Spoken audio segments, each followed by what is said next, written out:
നിങ്ങൾ തയ്യൽ പഠിച്ചിട്ടും തയ്ക്കാത്തവരാണോ? അതോ തയ്യൽ പഠിക്കാൻ ആഗ്രഹിക്കുന്നവരാണോ?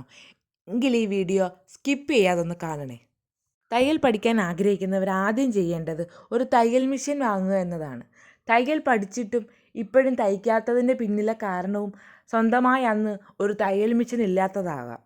നമ്മുടെ സ്വന്തം വസ്ത്രങ്ങൾ, നമ്മുടെ മക്കളുടെ വസ്ത്രങ്ങൾ നമ്മുടെ കൈകളാൽ തീർക്കുമ്പോൾ ഉണ്ടാകുന്ന ഒരു ആനന്ദം അത് വേറെ ഒന്ന് തന്നെയാണ്. അതോടൊപ്പം നമ്മളുടെ ക്രിയേറ്റിവിറ്റിയും വളരും. നമ്മുടെ ഒഴിവ് സമയങ്ങൾ ആനന്ദകരമാക്കാനും നമുക്ക് ചെറിയൊരു വരുമാനം കിട്ടാനും ഇത് സഹായിക്കും.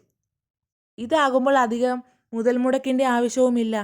ഒരു നൂലും തയ്യൽ മെഷീനും കത്രികയും ചോക്കും ടേപ്പും ഒക്കെ പോരെ. ഞാൻ എൻ്റെ 10ാം ക്ലാസ്സിലെ വെക്കേഷനാണ് തയ്യൽ പഠിക്കുന്നത്. എൻ്റെ സ്വന്തം ആവശ്യത്തിനുള്ള വസ്ത്രങ്ങൾ തയ്ക്കാൻ വേണ്ടിയാണ് ഞാൻ തയ്യൽ പഠിക്കാൻ പോയത്. അതിനുശേഷം പിന്നീട് ഞാൻ മറ്റുള്ളവർക്ക് വസ്ത്രം തയ്ക്കുകയും ഇപ്പോൾ എൻ്റെ മകളുടെ വസ്ത്രങ്ങൾ ചെയ്യുകയും പഴയതിൽ നിന്ന് ഞാൻ ഒരുപാട് പുരോഗമനത്തിലെത്തുകയും ചെയ്തു. എനിക്കത് സാധിച്ചെങ്കിൽ നിങ്ങൾക്കും കഴിയും. ആരും കഴിവില്ലാത്തവരല്ല.